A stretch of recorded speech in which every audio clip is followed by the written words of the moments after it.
Hi guys, well once again welcome back to my channel. My name is Bright Obi. You can call me Love Dr. Obi on all social media handles.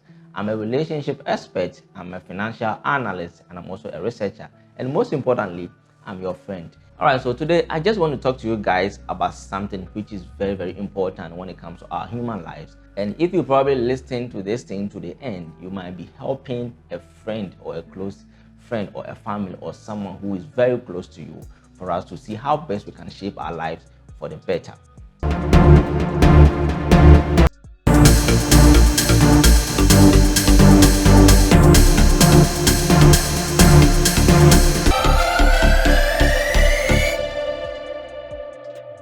Alright, so welcome back guys. Today I want to talk to you guys about the best things you can actually do for your friends who are between the ages of 25 to 35.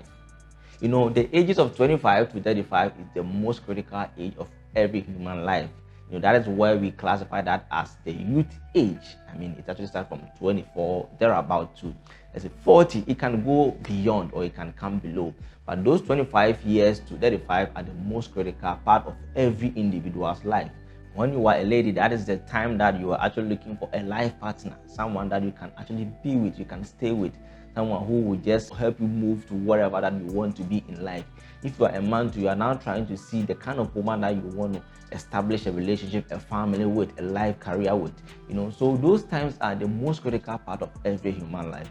And so if you don't take those periods of your life very seriously and tend to be joking with it, having bad friends, having bad influences, I mean clubbing, doing all sort of things that do not actually add value to yourself or does not add up to your career, you will end up finding yourself wanting. And so most adults who actually have regrets in life had the regrets between these ages, because at that time most of us have actually completed our first degree and most of us are actually looking for jobs. Most of us, we have our promotions. Most of us, we are looking at changing our jobs for a different or a better one. You know, so there's so many things actually go on and we keep struggling trying to make a living for ourselves, because no one wants to struggle about 40 years, I mean 50 years. You know, we all want to do something, I mean save money, I mean make properties, do something for ourselves, so that during our pension time, maybe 50 years to 60 years, you actually relax. Maybe you go for vacations, you go for tours and visit places like that. You don't want to suffer at that 50, 60 years of your life. So the 25 to 35 years of your life becomes very crucial that you need to pay particular attention to. But during this age, there are some things that we actually do to our friends that actually worries them or harass them in that kind of age. You know, during that time, everyone is figuring out what we want to do with our lives. I mean, what are we doing? I mean, am I settling for this job? Am I changing jobs? Is this my career? Is this the plans God have for me? Am I supposed to change something? So we get confused in those kind of things. And I see a lot of people who actually put pressure on their friends, you know, trying to blame them for not checking up on them, trying to blame them for not looking up for them, or I mean, talking to them every day. They want to chat them, so you don't care about me, you don't think about me, you don't do this, you know, bad friends. They will be calling you a lot of names, sort of names like you do not check out for them. You know, during this age, the best thing that you could do for a friend is to support them in whatever that they're doing. You know, as you got something doing in your life or something going on in your life, so is your friend also having something going on in their lives. And so we did not to be blaming them so much for not checking up on you. Yes, we are friends. We met at high school, we met during our first degree, we were neighbors or something, so we actually linked up. You know, the need or whatever we were doing actually called for that relationship. And it doesn't mean that we are enemies or I don't have to be coming to your house almost every day to be checking up on you or something. No, I've got something going on in my life. And even if you do not have anything going on in your life, I've got something going on in my life. So you should actually give them that kind of space and that kind of room to operate and figure out what they want to do in life. You know, sometimes when you put pressure on your friends, trying to blame them or reporting to others that they don't check up on you, you actually put pressure on them. I'm not saying you're not supposed to check up on your friends, but what I'm trying to say is that during these ages, people got something going on, and that kind of friendship, come to my house, go to my house, come here, let's go clubbing, let's go party, ends during that period. You should have fun, of course, yes, you should, but you should make sure, you should understand that people are doing things to figure their lives out. They are building a career. They want to build a family.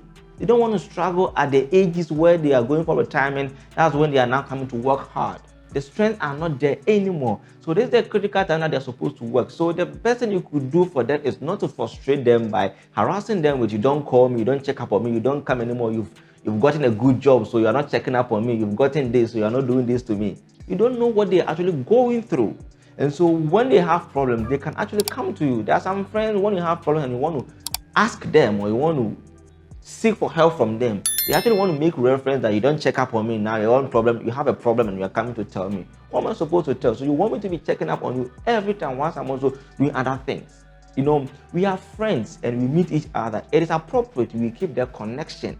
Appropriate we keep that kind of linkage, that bond forever that we go. But it doesn't mean that we are supposed to be doing what we used to be doing during our first degree, during our senior high school time, during our childhood times. No, we are growing and we've got to think about bigger things.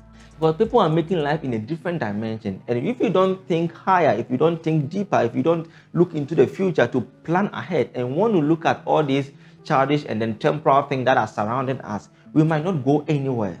So the advice I'm giving to you is that if you are a young guy between the 25 to 35 years, it could be more or it could be less. You must get something going on in your life. And if friends keep harassing you or pestering you as to you don't check on me, you don't come. First we used to be clubbing, but now you don't come for us to go and club. Now whenever there's party, you don't come. Now whatever there's, you don't come. Hey, don't worry. You've got to spend most of your time at this age to build an empire for yourself. And if you are someone who has been harassing somebody for not checking up on you, for not chatting you every day, for not coming to your house, for not partying with you, those kind of things, you've got to minimize or reduce that kind of thing. You're actually frustrating those people. They need to build a career for themselves. They need to do something for themselves. You don't want to see them being stupid people or foolish people in the future. You might even feel shy pointing that they are your friends. So encourage them. You know, when you have the time, you can chat them. Hey, how are you doing? Is everything okay? How's work going? I mean, how's your new place? What is your new job? I mean, how is the place that you live in? How is the environment like? How's your new place like? What is going on? What do you have in mind? What are you doing for yourself? What is going on between you and your girlfriend? Are you going to get married? Are you kind of thing? So you need to help them do whatever they want to do. You don't have to call them to be telling them, hey, now you don't check up on me because you got a new job, you've dogged me, because you've got a new appointment, you've done this, you've done that, you've done that. You know, you need to work so hard and then stop worrying people in that kind of way. So let us all try to do something for ourselves in those kind of critical age. We are supposed to work in this time so that in our old age, we are supposed to just relax. I mean, go to the beach, go for tours, go for holidays, and then we're relaxing. And that's the time that when we all meet at the top, we can say that, oh, I knew this person during my first degree, or this was my classmate at the high school, or this was my friend in our neighborhood or something. You know, at that time, we will never forget each other because we knew we were acquaintances, we were friends, old friends, and we have to meet each other. But if you want to spend all our time trying to club, trying to do unnecessary things, how are we going to get up there? We are going to be stupid people. We are going to be useless people in these times, and then during our old ages, we are still going to be useless people for ourselves. So let us all encourage each other. And I must say that this age is a very critical age. And so let us know how well we can actually handle our lives very well so that we can meet together at the top there and help each other progress.